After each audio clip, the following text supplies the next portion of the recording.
So first of all, thanks to Director NIT Sikkim and the team of organizers of this short-term program, our faculty development program, and yeah. So I'm supposed to discuss something related to cloud security, and I think today is the first day, right? Like.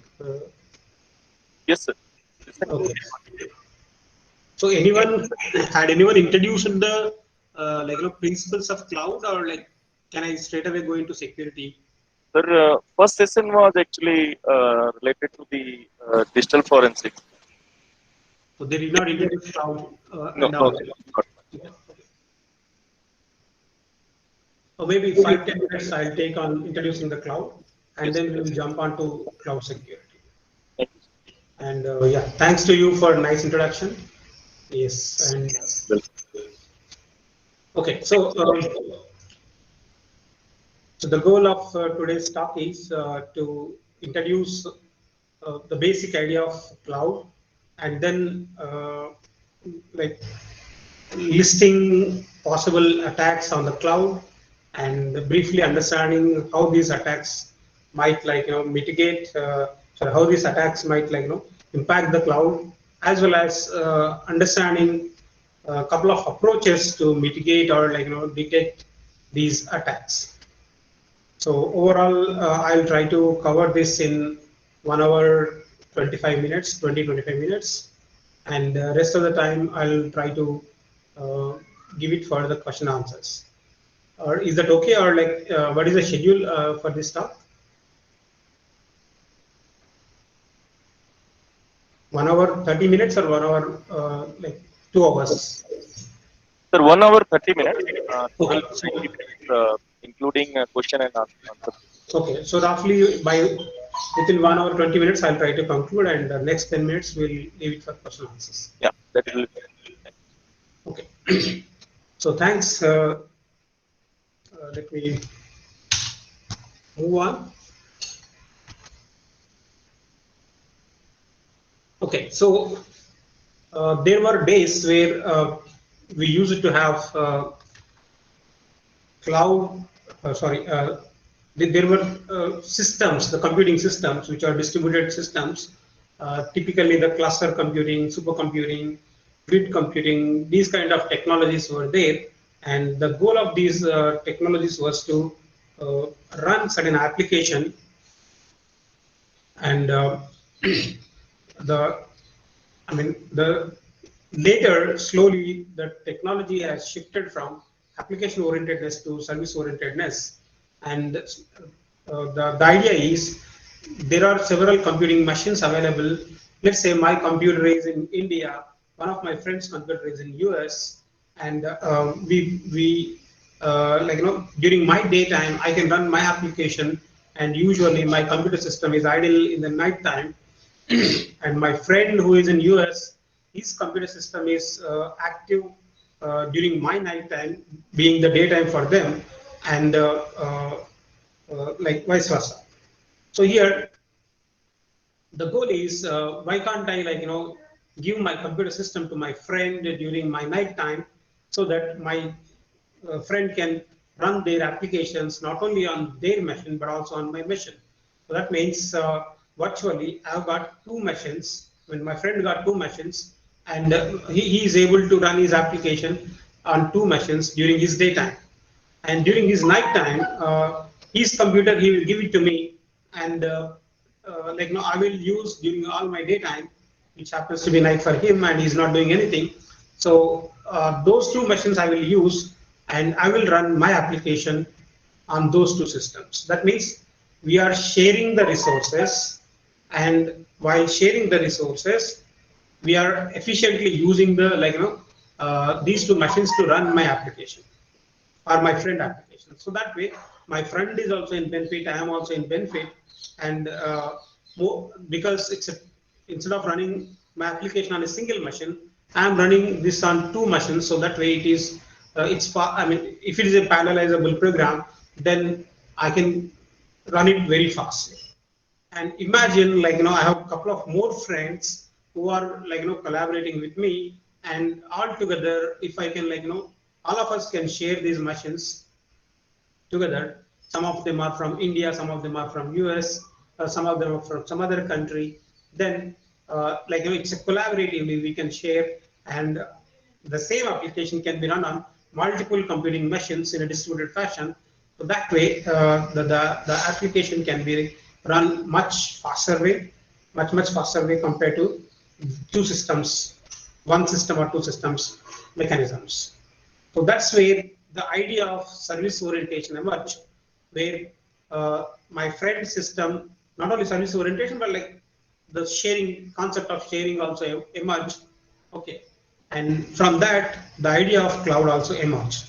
So the cloud computing is a kind of service oriented architecture, which, it's a service oriented technology, I can say, which basically uh, the uses the underlying principle of what is called uh, uh, the sharing.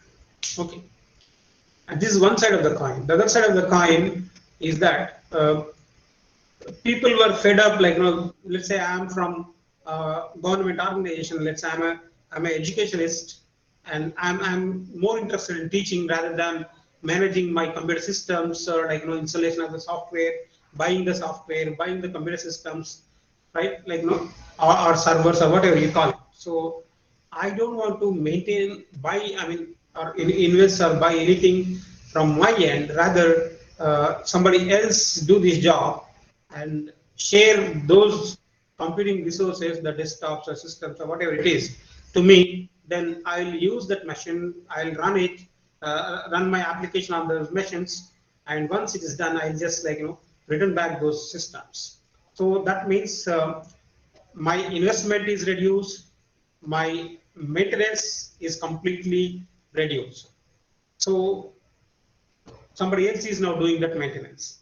And if you see the statistics also, only 23 percentage of the investment is going for applications and applications uh, development, and rest nearly 30 percentage. I'm sorry, 70 percentage. Nearly 70 percentage is going for maintenance of the infrastructure and the applications. The software. So that itself is very huge amount. And this entire investment.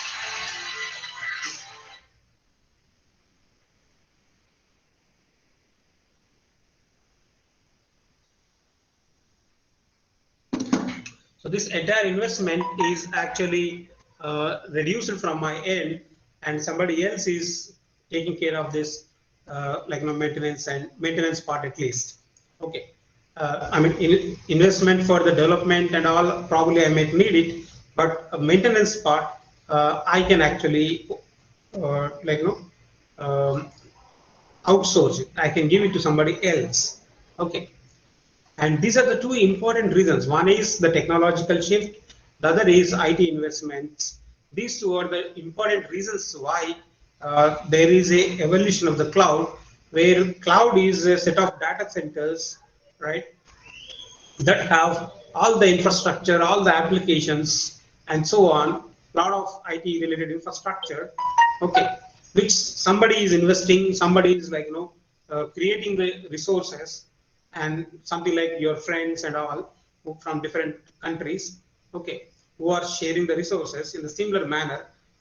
So your cloud has become a friend, having a lot of computing resources, right? And it is sharing the resources with you. You just plug into that data center, ask for whatever the infrastructure you want, and take it, use it, revert it back. That's simple it is. Like you're doing with your friend. Okay. So that's the basic evolutionary idea behind cloud that made your cloud possible in the recent times. Okay. So this is a formal definition of cloud. So let me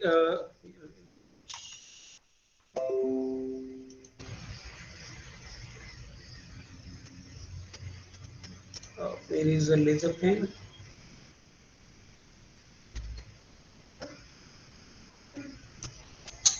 Should have that, right?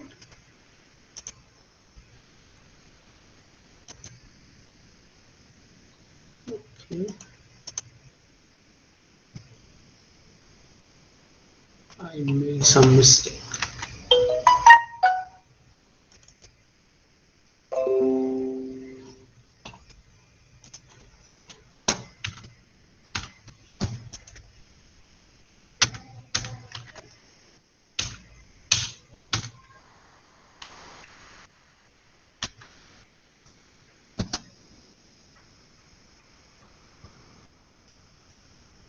Am I there in the meeting?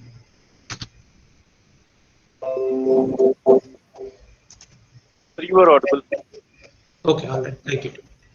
Can see your presentation. Yeah. So this is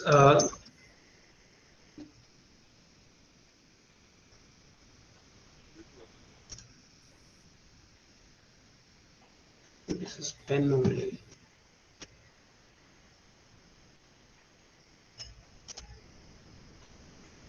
Oh, come on.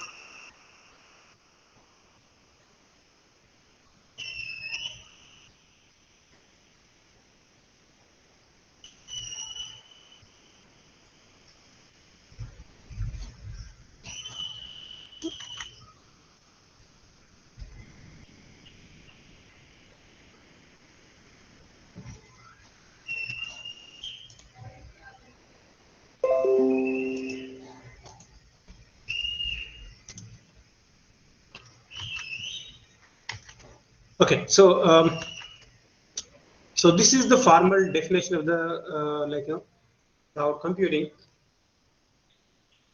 where you can see like you know there are three important components that you must understand. First thing is that it is a shared pool of configurable computing resources. So this is very underlining point. It's a shared pool of configurable computing resources.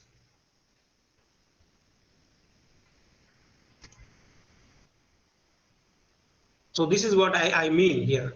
So there is a data center. In the data center, there are a lot of resources like your servers, storage, software, and server services themselves, and maybe some sort of networks, virtual networks, right? I mean, all together they are pooled as one entity in a data center, and they are all available in a website. They are listed, right? And you can just click on one of them. Hey guy, from your pool, I want a server. Can you please provide a server to me? Then the cloud provides you a virtual server to you, not a physical server, but a virtual server to you, and I mean, which is equally it is equal to your physical server. But only the difference is your physical server is on your desktop, and probably you are physically seeing that and you are working with it. And virtual server is basically in the data center, but you're accessing that virtual server. I mean, it is of course part of your physical machine, okay, but virtually you are accessing that physical machine from your desktop or laptop or mobile, any device. So that's the meaning of this blue line, the ubiquitous meaning here. So ubiquitously you can access means from any device, maybe your mobile phone, maybe your laptop, maybe your desktop, maybe a server, maybe a workstation, whatever it be. Like you can access these resources like networks, servers, storage, etc., right? On just through a network access, okay. And that network could be most of the times internet, because these servers are not beyond your working environment. They are mostly situated located in different geographical regions, may not be in your country sometimes, okay.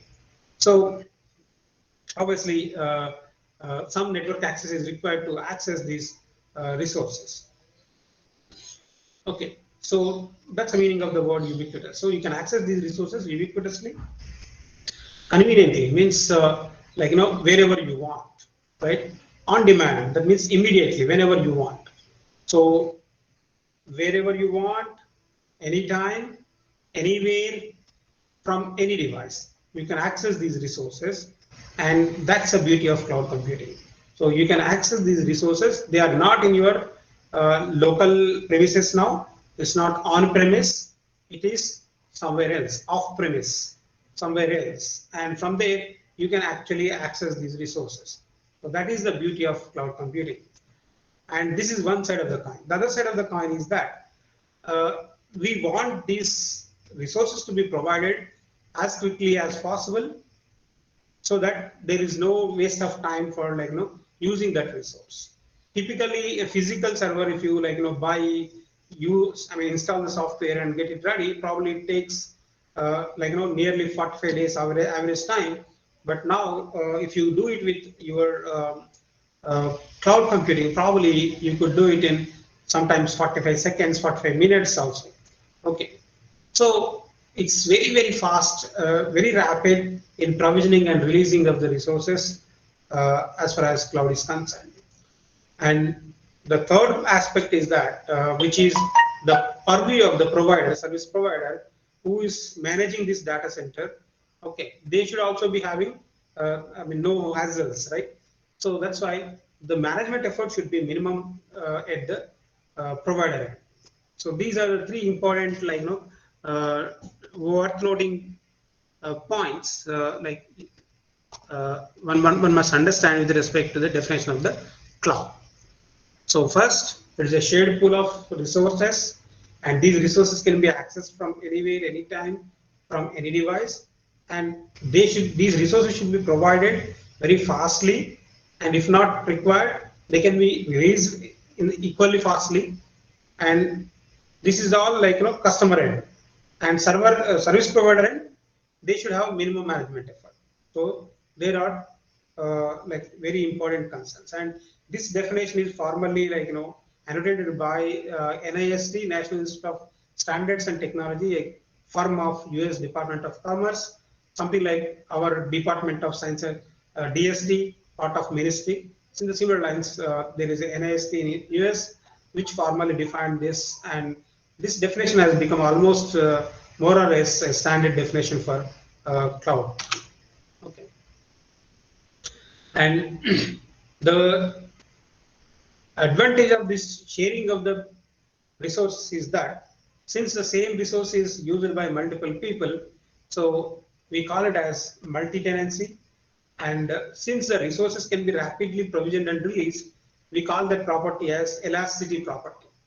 So whenever you want, you can increase the number of resources. Whenever you don't want, you can decrease the number of resources.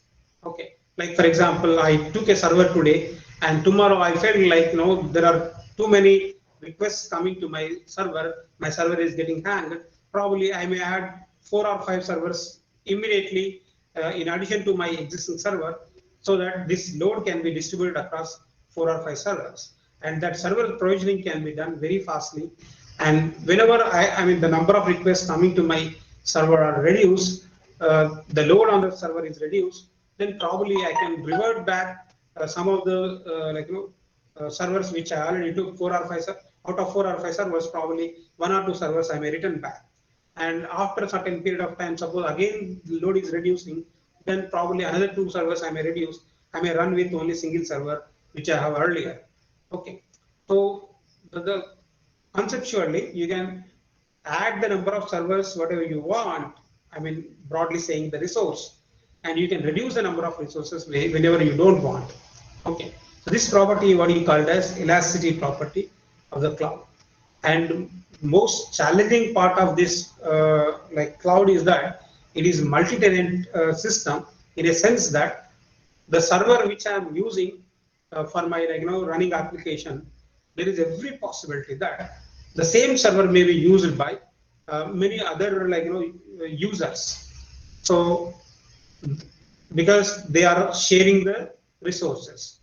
So when they are sharing the resources, as I told you, like one of my friend's system I'm using, okay, then the problem is that my system is shared to my friend and my friend system is shared to me.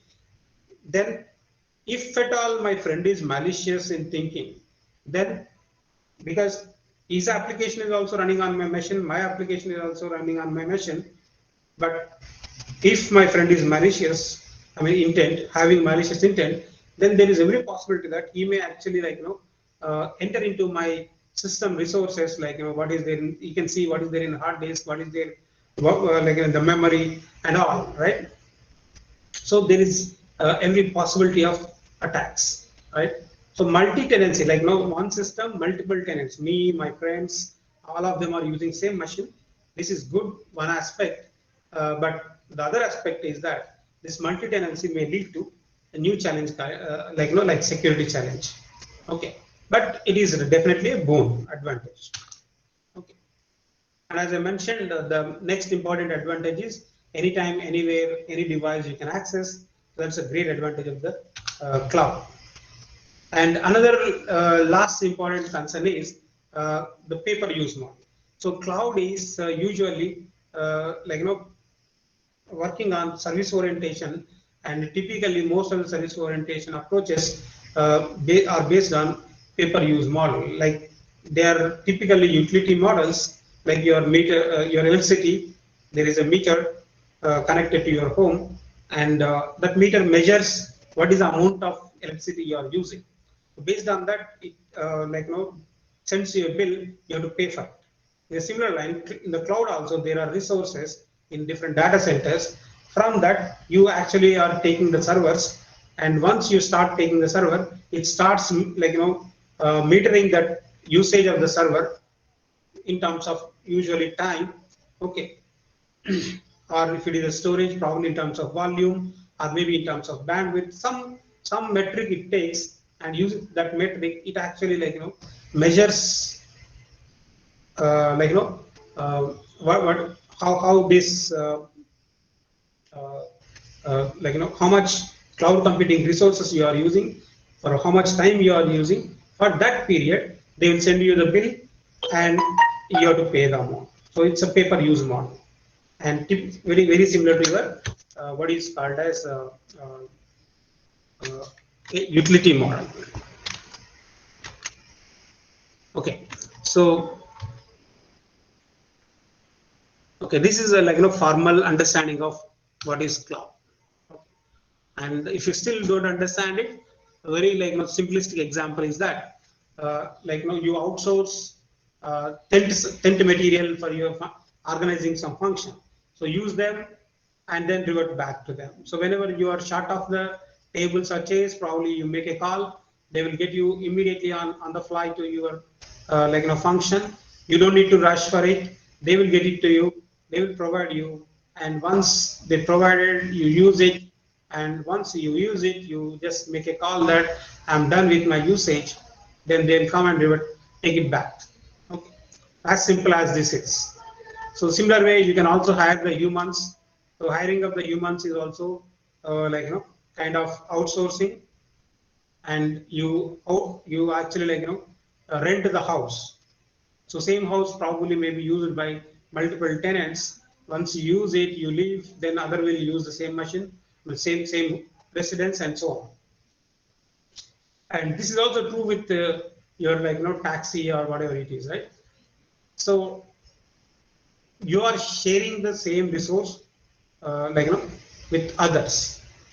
So there are other problems, but typically there are many advantages with this. Okay, one of the major advantages is it is riskless, because you are not buying a car, you are not buying a house, right? You are not buying anything, or you are not buying any resource. Okay, you are not buying any physical server, you are not buying any storage, you are not buying any network equipment, nothing. So you are riskless. Somebody else is buying all these things, they are managing, so you are free of hands, right? And in spite of that, it is cheaper model, because it is shared by, like for example, instead of buying a car, probably you share the car in a taxi, then the amount you pay for the taxi would be much cheaper compared to the the one you buy it and manage it. Okay. And as I already mentioned, they have the property of elasticity. You can on the fly increase the number of resources, on the fly you can decrease the resources, and that's the beauty of it. And all this is possible because of the property what is called as multi-tenancy. Fine. So another important concern in the cloud perspective is that if you see the statistics, right, in terms of savings, right? So earlier I used to buy 1,000 physical servers, but now if I buy 80 physical servers, these 80 physical servers virtually can act like 1,000 servers. So that means drastically my investment is reduced on the server side. Because the number of servers is decreased, the networking equipment cost will also reduce. Earlier I used to have 84 switches, now I can manage with just 10 switches. And real estate space also 10 times reduced, power requirements 10 times reduced, cooling requirements 10 times reduced. I mean, more or less it is a drastic reduction in my investments and management. Okay, and overall it's a very huge cost effective mechanism. And if you see the general numbers, so the server provisioning time, earlier as I told it takes 45 days, now you can do it in 45 minutes. Okay, and the cost is reduced by 40%, time reduced by 40%, utilization drastically increased. Earlier it was just 10% of any computing machine, now it has increased up to 40%. So it's advantage now, not only saving but also advantage. So that is a great advantage we have with the cloud mechanism.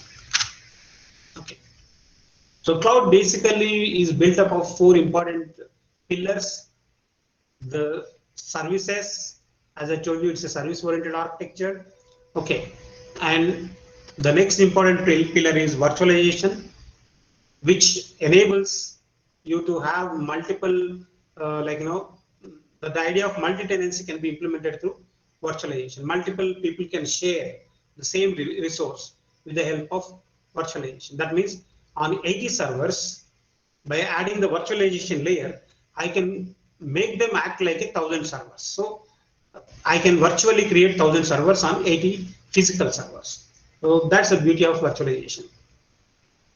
And as I also mentioned, it requires automation, and this automation, because a service provider wants this management to be done automatically without minimal management effort by the service provider, and this is possible only when you use all automation approaches, right?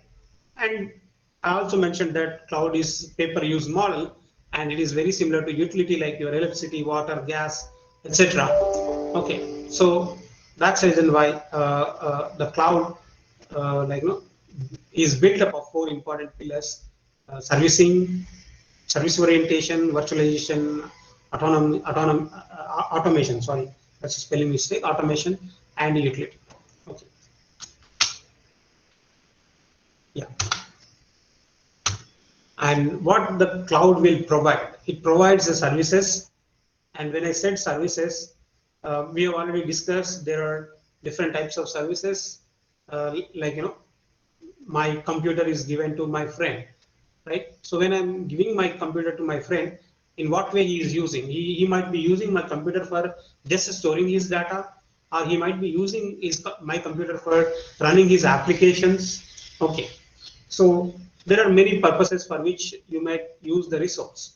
Okay, so based on that, the different services, that means if I'm giving it for only storage purpose, probably it is a storage as a service for my friend.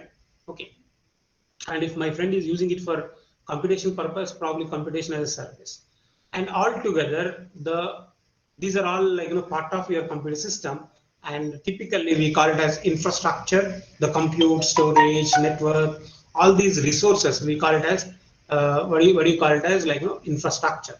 So there are infrastructure can be provided as service, and if you want to develop the applications, or you want a development environment, a compiler environment, or database management or storage or whatever it is, right? I mean, for those aspects, you can use this cloud computing for as a platform, and using the platform, you can develop the applications or programs. Okay, or you can use the cloud computing as software as a service. Okay, where your Microsoft Office is a very good example for that, or Google Docs is another very good example for that, where you don't need to have the Microsoft Office application loaded into your computing system. Rather, it can be accessed directly from the internet. You can type your document, and it is stored in the cloud. So you don't need local storage. You don't need any software to type your program or what. Just you need a web browser. Through the web browser, you can actually get the servers. You can actually develop the programs. For example, Python people, you guys must be doing Python coding, right? So you better know how to code the program just using a web browser. Okay, you don't need any software installation required on your system. You can develop any program you want, and it provides a platform for development. Okay, and your Google Docs, as I told you, is a software as a service. Okay, and likewise, you have a lot of services: data as a service, security as a service, desktop as a service, sensor as a service, analytics as a service, machine learning as a service, right? And there, whatnot. Any IT infrastructure you talk about, everything you can actually provide as a service. Okay, and that's the reason why we broadly call it as everything as a service, and shortly we mention it as XaaS. Everything is represented as with the character X, so that way it becomes XaaS, SaaS.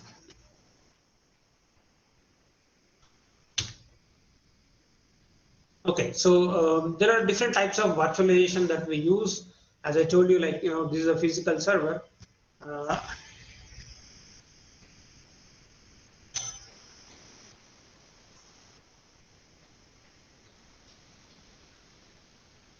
just give me a minute.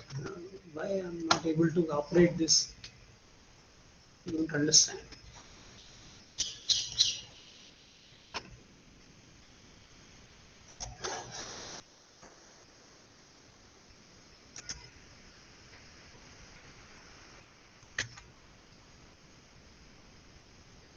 Maybe I'll use pen for it.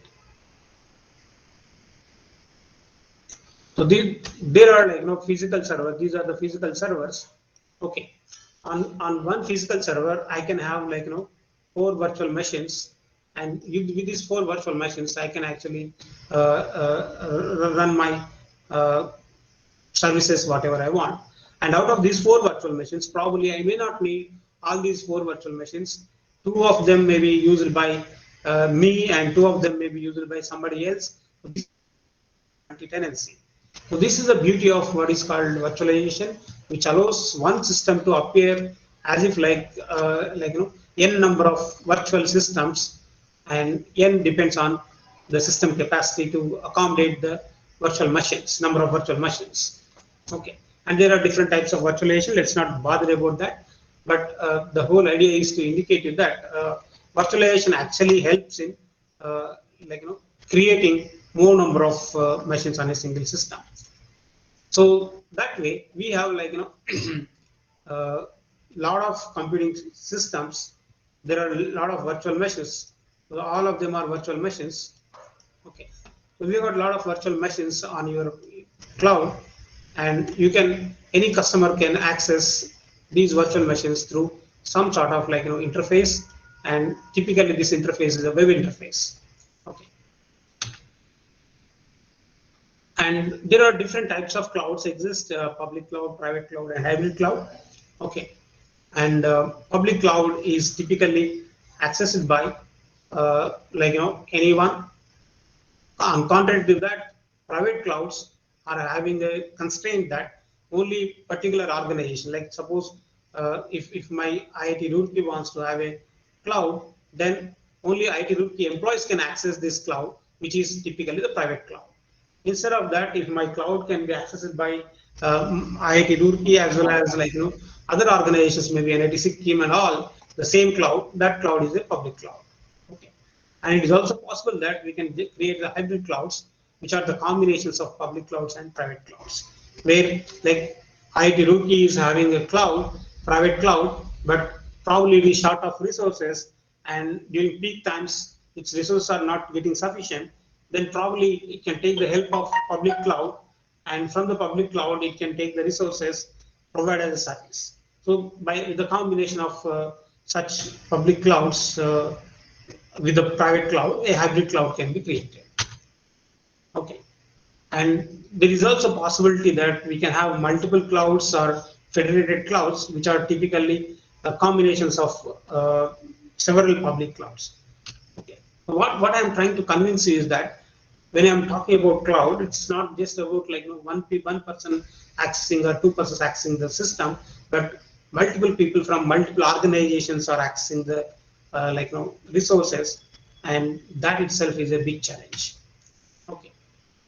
And likewise, we have got hundreds, thousands of issues that are connected with this cloud.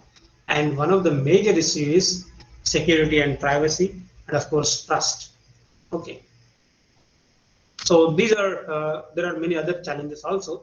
There are new innovations coming up in the cloud implementations. Let's not bother about all of them, but our interest is only on like security and privacy.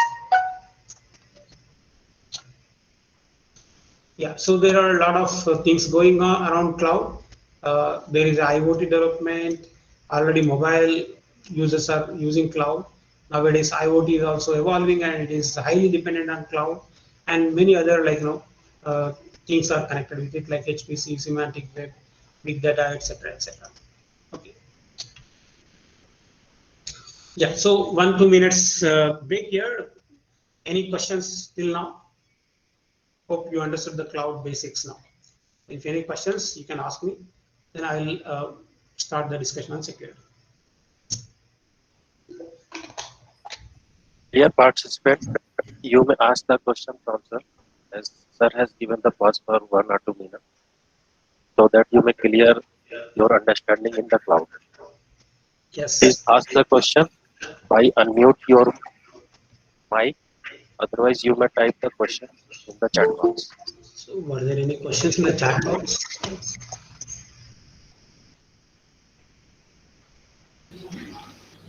Good afternoon, sir. As of now, no queries. Durga Prasad, can you speak once again? No question, sir. As of now, it's going well, and we are excited to have the next. Okay, great. Please go ahead. From my end, I'm okay. Sir, one question is there. How it is reduced to 1,000 servers to 80? Kindly explains once again. Yeah. So I explained it. Let me repeat it. So this is what the picture I explained. So here, this is one physical server, but on the one physical server, you can deploy a virtualization layer, and this virtualization layer allows you to create one virtual machine. This is a virtual machine. So on one physical machine can accommodate, this is physical machine. Okay. On physical machine, I install a software called hypervisor, and using the hypervisor, I can create as many virtual machines as possible based on the capacity of that machine. So in this example, there are 4 virtual machines. So one physical machine. Earlier, I used to buy these 4 physical machines. Now 4 physical machines reduced to one virtual. Sorry, I mean they are converted to virtual machines, and all of them can be accommodated in one physical machine. So 4 machines now reduced to 1. Likewise, 1,000 machines can be reduced to just 80 servers now. Servers means 80 physical machines. Okay, 1,000 are now virtual machines. That's how it happens. Hope I addressed the question. Sir, good afternoon, sir. Yeah. Sir, what kind of research is going on in cloud computing, sir? This is a research. This is a research. every aspect. Virtualization is taking variations. Earlier, we used to have virtual machines, but virtual machines are too costly in terms of space and time. And now we are having containers. Okay, and containers are also growing up into different variations. And earlier we have services. Now we have got microservices, and how to implement all these. I mean, design. For example, one of my students is working on designing a container for high performance computing systems. So it's still the container, but he is designing a container from the scratch, from the bottom level, to be exclusively usable for running the high performance computing applications. So likewise, you can actually think of like one of my student designed a microserver services based called what is called application, the Twitter like application, the social media application, okay, which uses the Docker cloud in the backend, sorry, the Dropbox as a backend, and Docker as a front end. In between, he applied the microservices into it. Okay, and you can optimize everywhere. For example, resource provisioning, scheduling, load balancing, resource management. These are all different types of resource provisioning approaches, and hundreds, thousands of algorithms you can develop in this. So, and of course, energy is also one important factor. So these days, people are designing the algorithms or systems, creating the systems in such a way that the energy is saved. Like for example, in this picture, in this picture,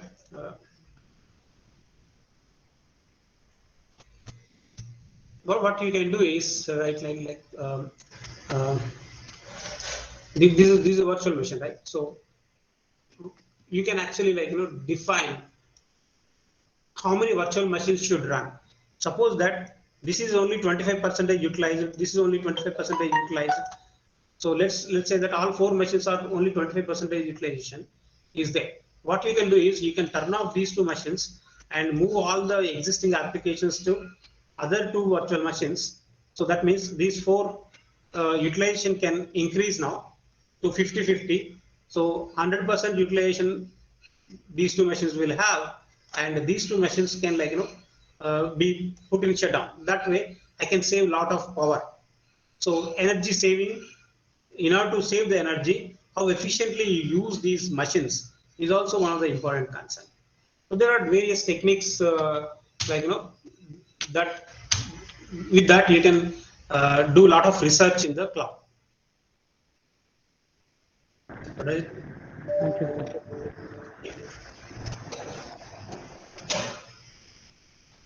HPC, high performance computing. You wanted to run very computationally intensive applications or data intensive applications, like computational intensive application, for example,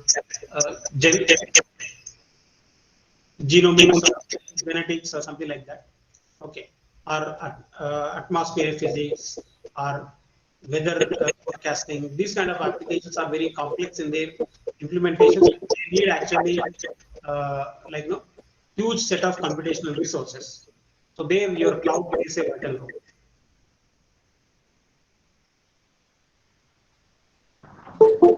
Okay, sir. Thank you. AWS is having Indian origin cloud service provider, I don't know, but AWS has a data center in India. How to do deduplication? It's server side in cloud. Okay, deduplication of all types of data. As the data is increasing with a huge amount, how can we deduplicate it?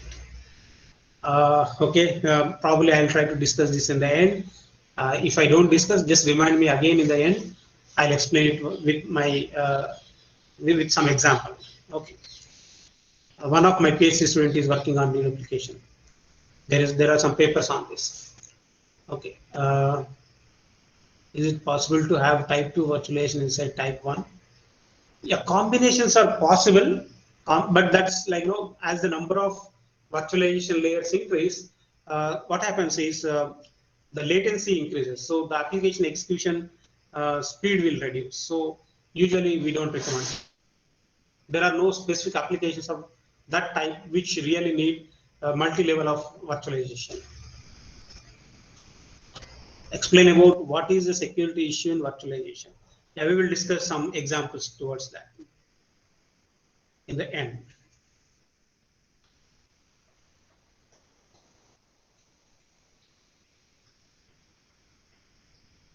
I hope I think I answered all the questions, right?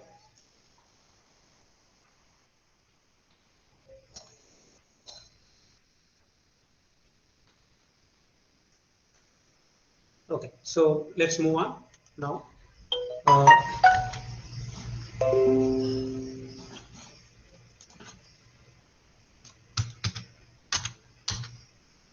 okay, now let's talk about security challenges. Okay, so here understanding security is one of the biggest challenge.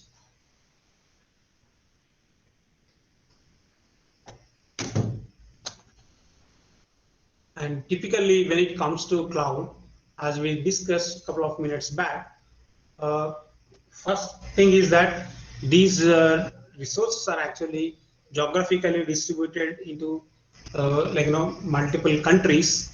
There's one big thing. That means one data center or one cloud is in US, another cloud is in India, another cloud is in Russia. Okay, and all of them are interconnected by some means. Okay, and whatever the data you are storing, whatever the data you are storing into some cloud need not be usually, actually, honestly saying, usually it is triplicated. So same copy is managed here in cloud 2, or you can say data center 2, as well as same copy is maintained in data center 3. So triplicated, usually the common policy is it is triplicated. So every data you store, it is triplicated. So for any reason, and usually they are in different countries. So something is in US, something is in and something is in Russia, whatever it is, right? So they are different countries. Okay.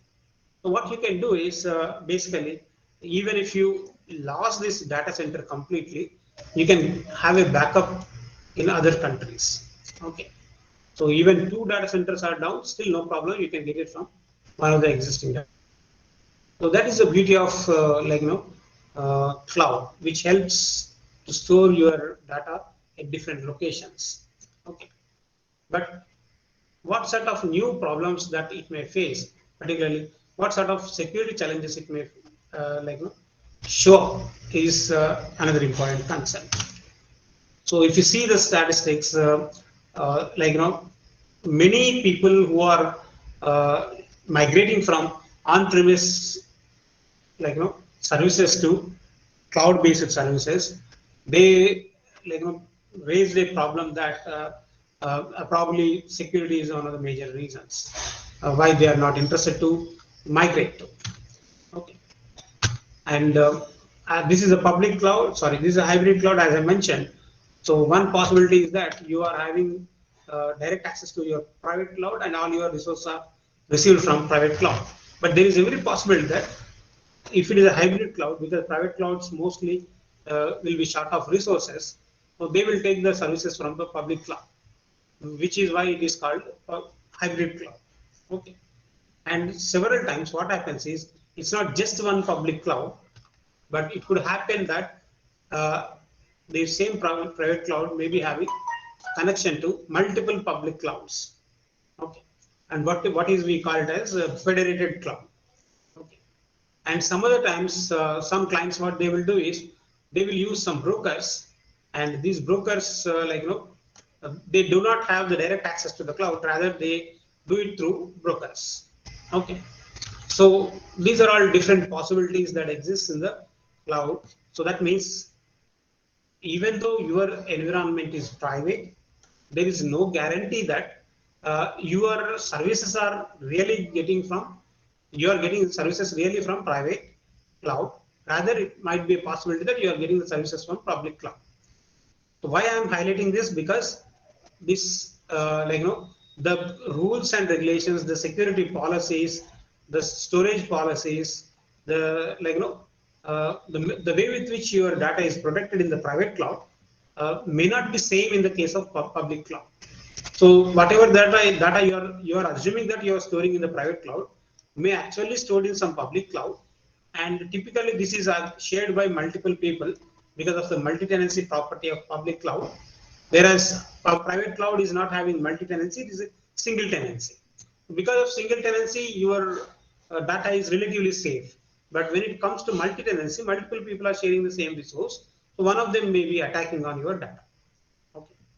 And because of this kind of hybrid clouds and federated clouds, uh, and most of the private clouds will have this kind of architectures, so there is every possibility that your data may be at risk. And apart from that, when you are accessing the data through a broker, then additional layer of risk entered into your data access, because the broker may also see into your data, broker may also attack on your data. So these are all different scenarios in which cloud may be having, but all these scenarios are prone for attacks. So that is one challenge we have. So let me quickly introduce this terminology, which you must be knowing. Vulnerability means it's a weakness in that system.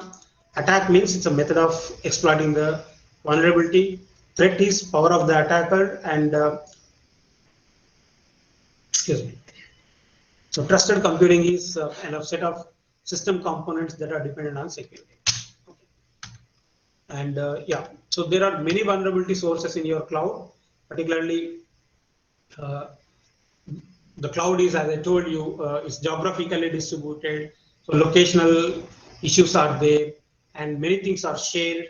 So maybe shared at the memory, shared at the storage, right? And even computational resources are shared. So all these are all like sources of attacks. Anywhere another program may attack your data. Okay.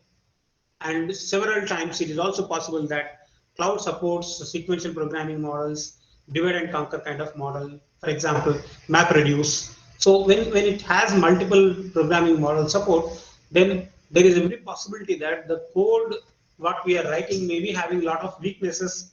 The software weaknesses, software based attacks are also possible, like SQL injection, for example, right? So there are several types of attacks possible from your cloud. That's a weakness of your cloud, because many attack sources are there for the cloud. Okay. So typically end user usually is worried about is data, obviously, right? Because I'm storing the data into the cloud, and I'm definitely worried about that data and its security. Okay.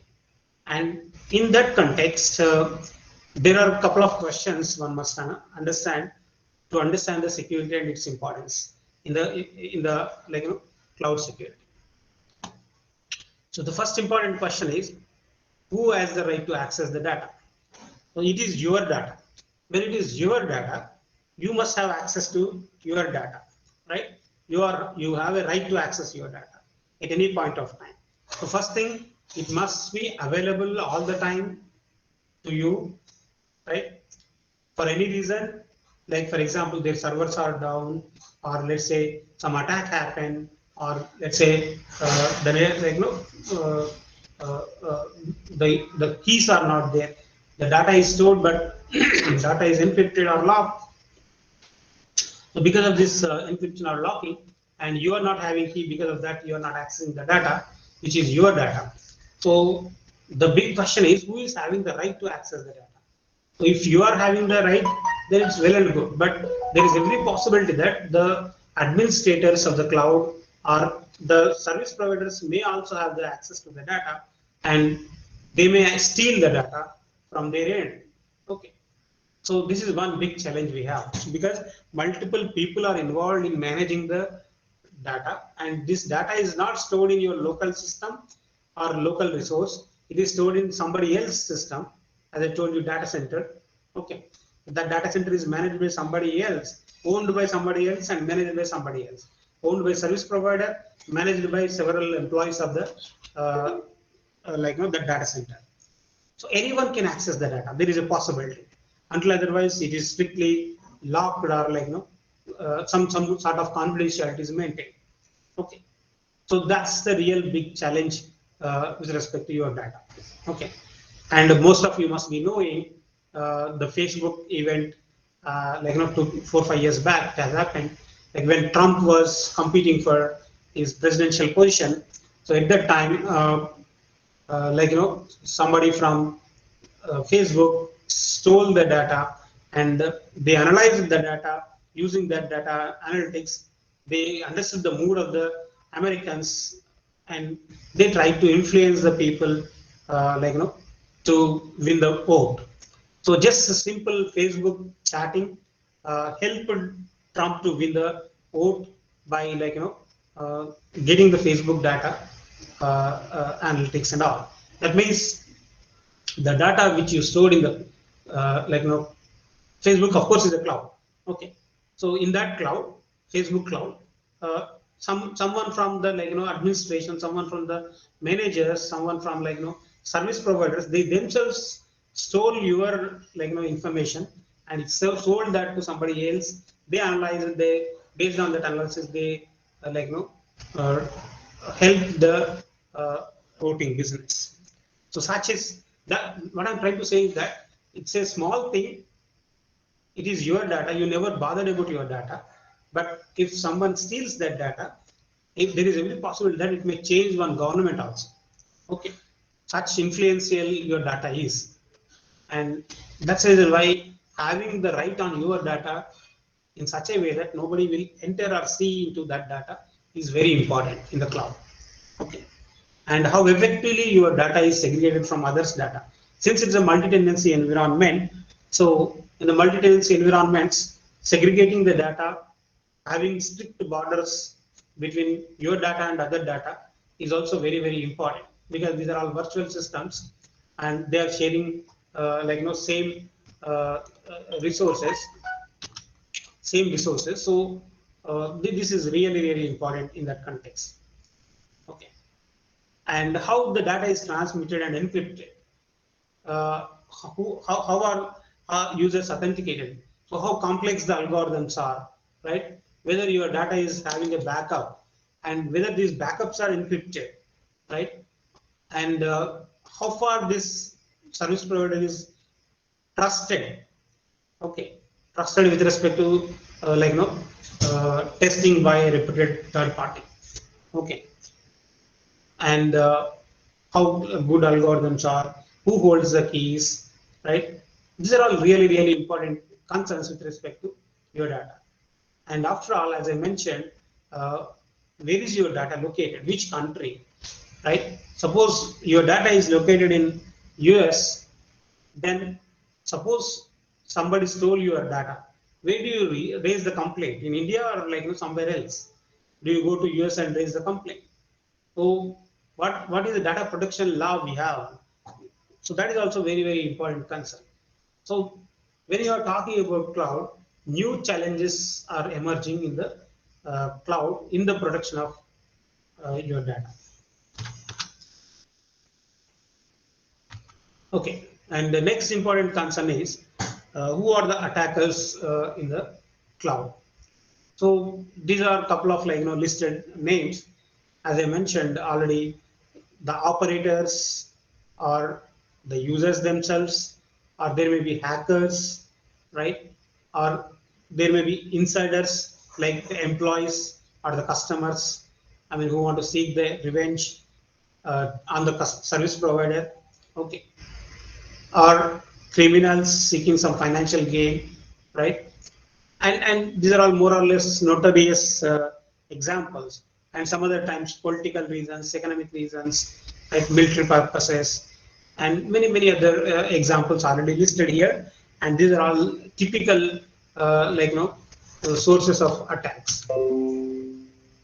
Okay.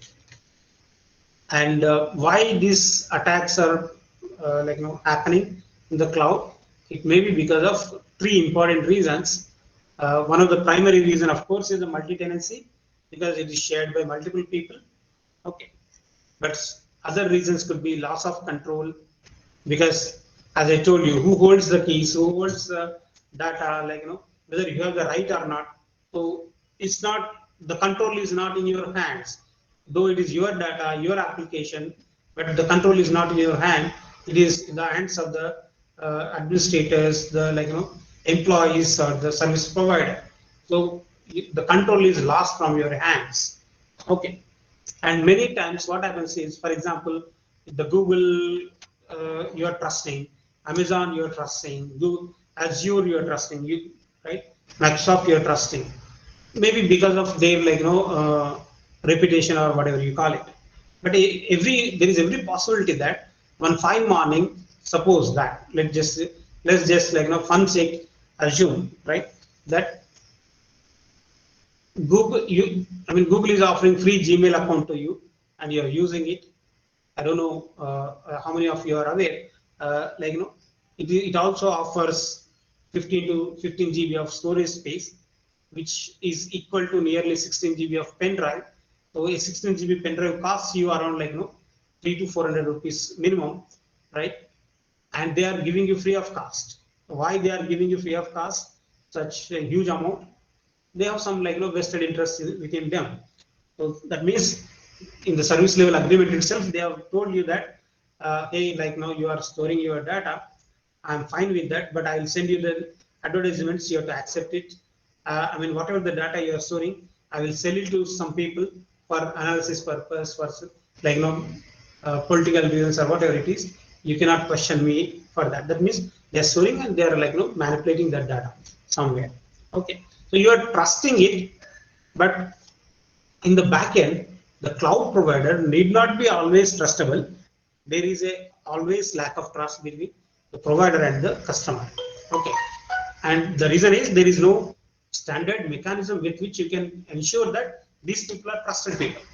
Okay, so these are the reasons why typically the cloud security problems typically emerge, and yeah, so that's the basis of cloud security. Okay, so maybe I'll skip these slides because of interest of time. Okay, so the basic concern is we need to ensure the confidentiality. Okay, so there is a fear of loss of control over data, right? As I mentioned already, whether it is whether your data stored is confidential or not, is there any compromise to leak the data? Okay, will the cloud provider itself be honest? How far it is trusted and all? Okay, so based on that, the confidentiality actually emerges. Similarly, integrity of the data. What are the chances that somebody may tamper it? So that's another concern we have with the cloud. And last but not the least, another important concern is what are the chances that your data is available throughout? So suppose there is a denial of service attack on the cloud, then the resources are not accessible by you. Okay, then it's not available. Okay, or recently we have seen Facebook, Instagram, and what is the other one, WhatsApp. All the three important popular social media applications gone down. They are not available almost for 7 hours. Okay, and in fact it is more than that. So it's availability is also one of the important concern, and if services are not available to you, then probably your business may go down sometimes. Okay, so that's the reason why availability is also another important concern, and your cloud should promise these three important security principles. Then you can trust that cloud. Okay. And privacy, of course, privacy issues are there because massive data is stored in the cloud, and if you are running data mining algorithms, what are the chances that this data mining algorithms may accidentally like leak your personal data from different servers.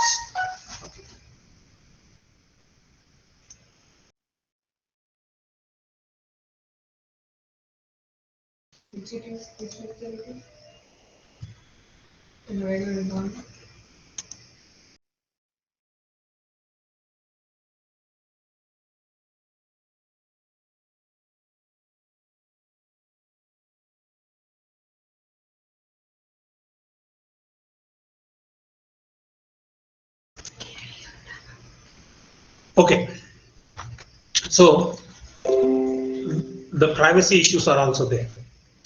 What I mean to say is, okay, because cloud is, as I told you, it stores massive amounts of data, and typically searching the data with simple, like straightforward algorithms is not possible. Sequential search is not possible. So you have to apply some sort of mining algorithms, and the mining algorithms might possibly leak your confidential data from the same data center. So these are all different challenges, that a cloud may have. Okay. So these are typical attacker capabilities. A client, one may learn the passwords or authentication information, or gain control of the virtual machines, and at the provider side, like log into client communication, can read the unencrypted data, can possibly enter into VM and make copies of the VM, right? And can monitor the network communication and application patterns. Okay, and attacker will try to gain the information about client data and the client behavior, or they may sell the information or use the information for themselves. These are all different, capabilities attacker will have, and they will use it for misuse it for different purposes. And typically, this is a case study for malicious insider attack. Okay. In the similar lines, there is an outsider attack. Okay, where outsider will try to listen to the network traffic. There are passive attacks or active attacks like insert malicious traffic or probe the cloud structure. Okay, or launch the DDoS or DOS attacks. Okay, and so on. And typically, the goal of these attackers is to intrude into your system or make the network analysis or have a man in the middle attack. Or in the worst case, they may have uh, cartography. Cartography is a mechanism with which you can map the entire cloud architecture which a particular cloud is having, and based on that they can easily identify which are the open ports they have, which are the virtual machines weak, which are the virtual machines strong. I mean, they can make an analysis and they can have a complete picture of a map of the entire your data center. Using that, they may launch the required different attacks. Okay, so this is the basic security challenge what we have with respect to cloud, and I'll just take 2-3 minutes to close this.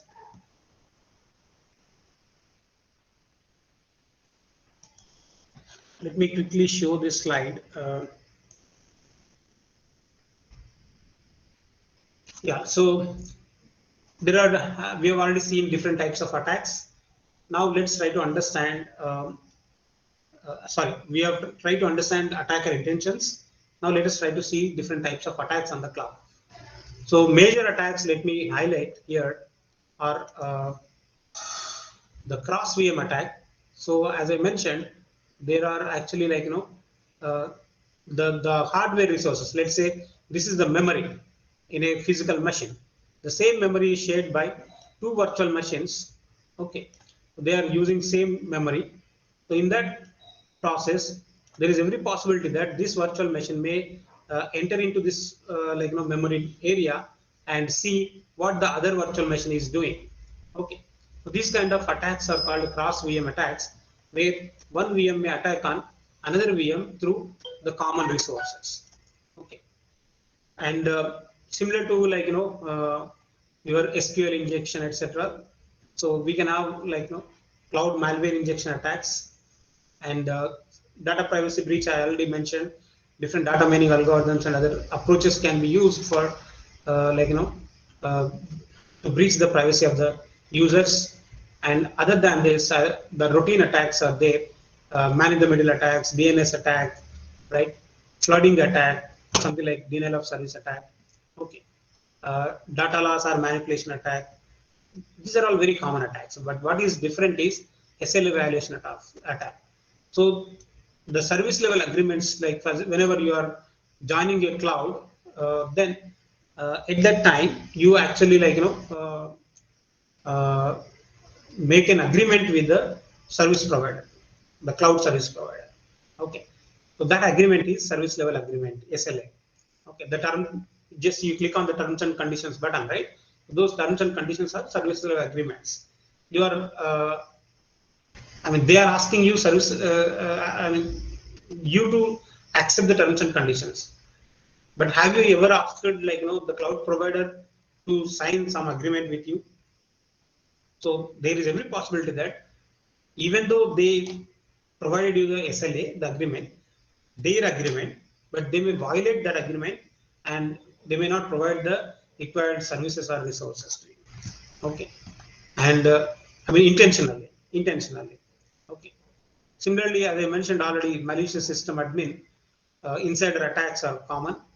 And another big problem with the cloud is that dishonest computation in remote servers, where like we have got a lot of servers, but the server capability, let's say the service provider will say that my server is having like capability of 2 gigahertz of speed, but in reality it is not even giving 1 gigahertz of speed. Because of that, the speed with which the application should run is not actually achieved. So this is dishonest computation attack, and intentionally most of the service providers will do this. Okay. So these are all different types of attacks we have in the cloud, which is another important slide one has to understand. Okay. Yeah, and somebody was asking me one important question. What are the problems with the virtualization? Let me also like go into that. But before that, let me discuss one more slide. What I did.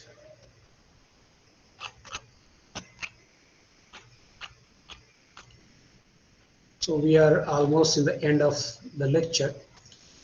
I'll close in 5 minutes time.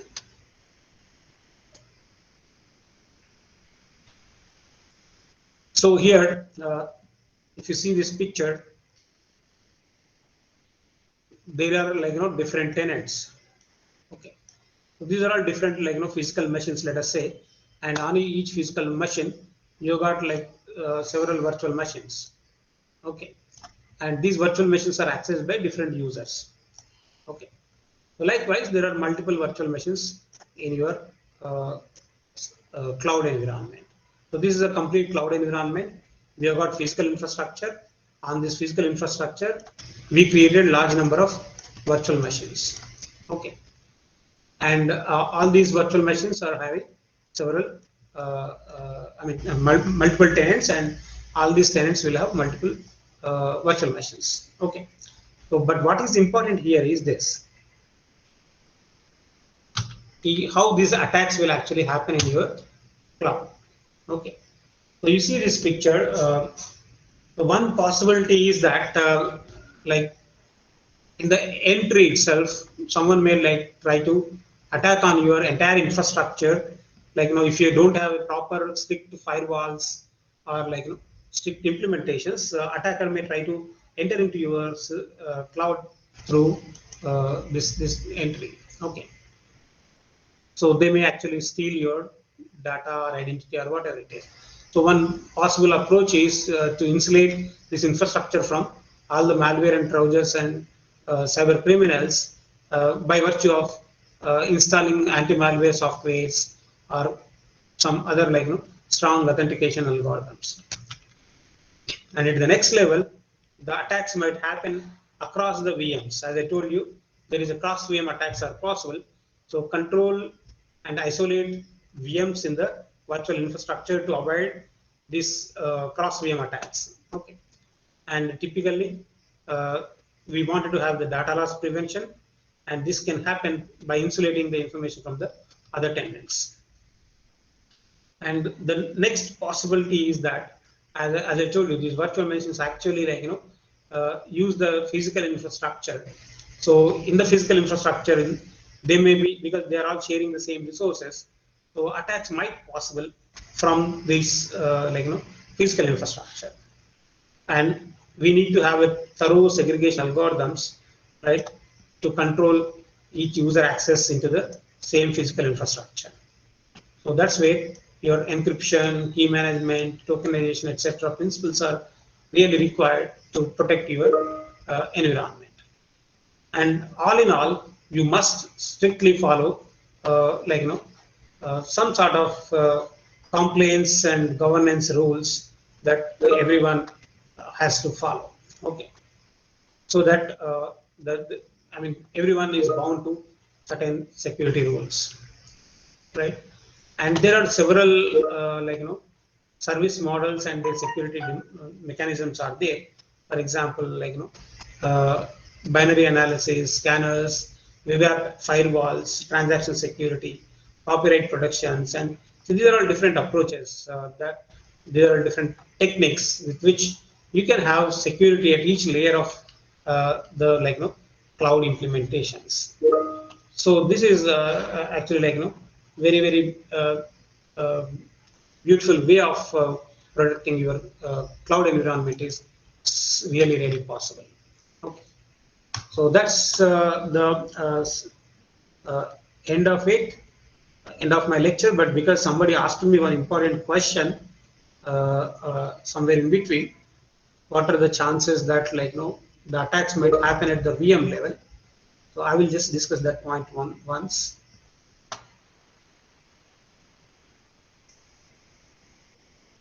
Yeah, so there is an attack called hyperjacking. So if at all attacker attacks on if at all attacker attacks on the hypervisor, the virtualization layer itself, then all these virtual machines are compromised. They are all gone. Okay, so this kind of attacks are also possible, and one has to address these. I mean, this is hypervisor is something like your operating system. So the attacks like rootkit attacks, for example, are most common to deal with these kind of problems, and cross VM attacks are also possible, and that is possible through your hypervisor. Okay, so one can attack on the hypervisor and then take the control of all the machines into it. So this is called hyperjacking, and typically trusted platform module (TPM) is the way with which you can actually overcome this problem. And apart from that, you can also actually achieve this by virtue of virtual firewalls. Yeah, this is a picture. So you can have physical firewalls. Apart from that, you can actually have virtual firewalls. Okay, and these virtual firewalls can actually protect your virtual machines as well as applications and the communication between one virtual machine to the other virtual machine locally on the same physical infrastructure. Okay, so this is one approach, a virtual firewall approach, with which you can actually achieve the better security. So at the upper layer, you can have in the border what you call it as DMZ. So at the DMZ, you can actually protect your both virtualized and non-virtualized infrastructure using physical firewalls. And apparently, what you can have is you can have a virtual firewall on local physical machine or virtualized server, and that can protect your local applications or the virtual machines. Okay, so this is one interesting approach. And you can also have IDS, IPS, intrusion detection systems and intrusion prevention systems, and you can do this by virtue of like it's a kind of like defense in depth, where you analyze the data inside the packet now. So firewalls have a constraint that they have some rules, and using those rules, it actually allows or not allows the traffic. But in this case, IDS IPS, you are actually looking into the data in which you are actually analyzing the text. So again, let me show you the final scenario. This is very important. I mean, this is a combination of all the scenarios what I mentioned. So you can have IDS IPS installed on each virtual machine. Okay, but the disadvantage with this is that it adds extra complexity to your virtual machine, and typically the virtual machine, most of the times virtual machine capabilities are very weak, so running complex algorithms might not be possible sometimes. So what you can have is, you can actually have a virtual machine without security, a virtual machine with security, and you can offer all these types of virtual machines to the customers, and customer may choose based on their importance, data necessity, data importance. They may actually choose what sort of security mechanism they want. But on the downside, the service provider may use cloud security watchdog on the hypervisor, which monitors all the virtual machines, all the switches, the traffic going through switches, as well as the hypervisors. So that way, they may actually analyze the security of it. And apart from that, again, let me take straight away one additional example. So recently, we published a paper in this direction, and yeah, so we designed a honeynet system and honeypot. Okay, and using honeypot, we try to of the system. So apart from your our firewall based security,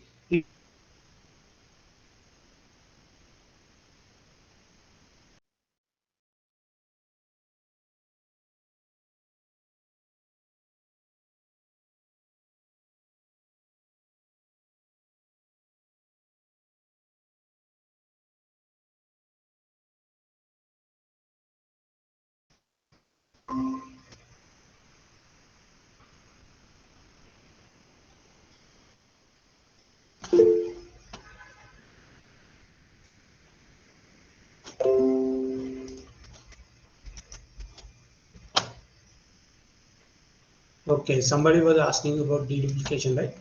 Let me reiterate.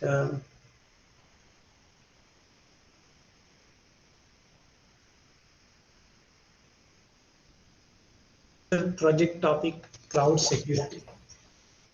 Yeah, cloud security, as I mentioned, you can design a secure virtual firewall. You can design a IDS IPS system. You can design a new honeynet system. Right? These are all different approaches with which you can think of, or you can design the communication protocols, secure communication protocols. There are many approaches. And yeah, so when it comes to deduplication, actually I need a paper pen to write it.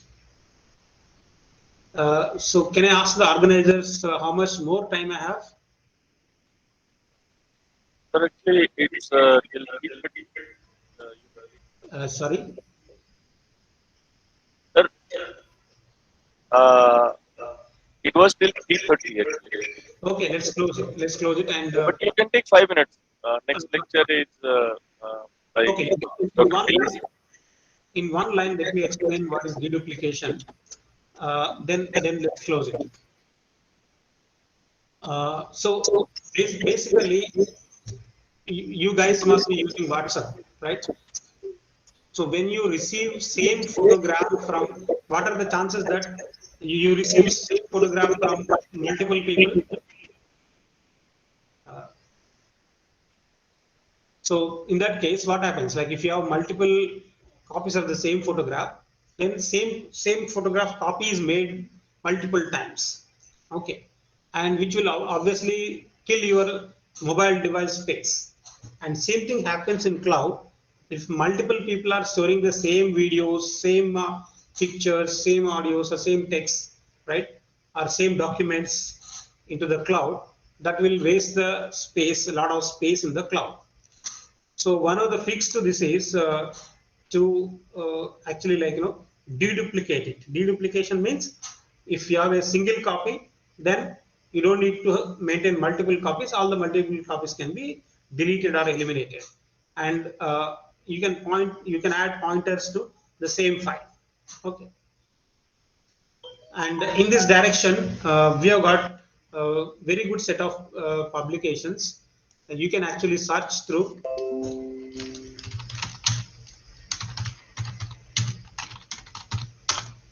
To understand the concept of deduplication, I'm just giving you the link of our paper.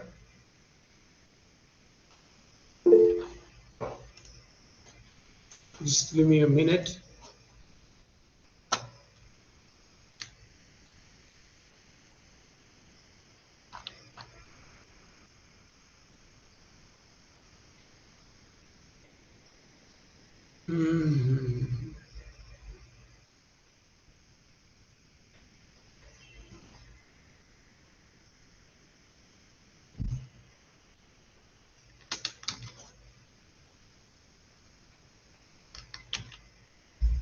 So these are some of my students' paper. You can actually read these papers.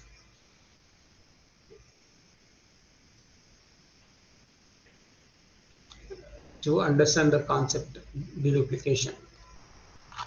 So we proposed a model with secure deduplication. The idea is to have the secure deduplication.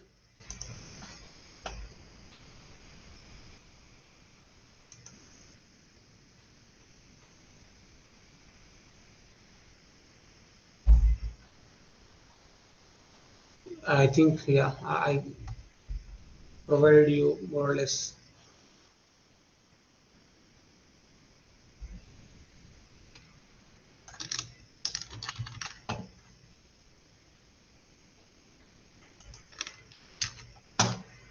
You can search with this title, you will find the details. So we proposed a model for secure and reliable cloud storage framework to deduplicate the encrypted data. So even like it's not about stored data, but encrypted data also you can deduplicate. And in that direction, we actually because WhatsApp messages are typically encrypted, end-to-end encrypted. That's the reason why you cannot deduplicate it. That's the reason why you are having multiple copies of the same data. Okay, and how to deal with that? We propose some model in this one. You can read this paper to get the idea of it. And we took Dropbox as the cloud storage for that. Okay.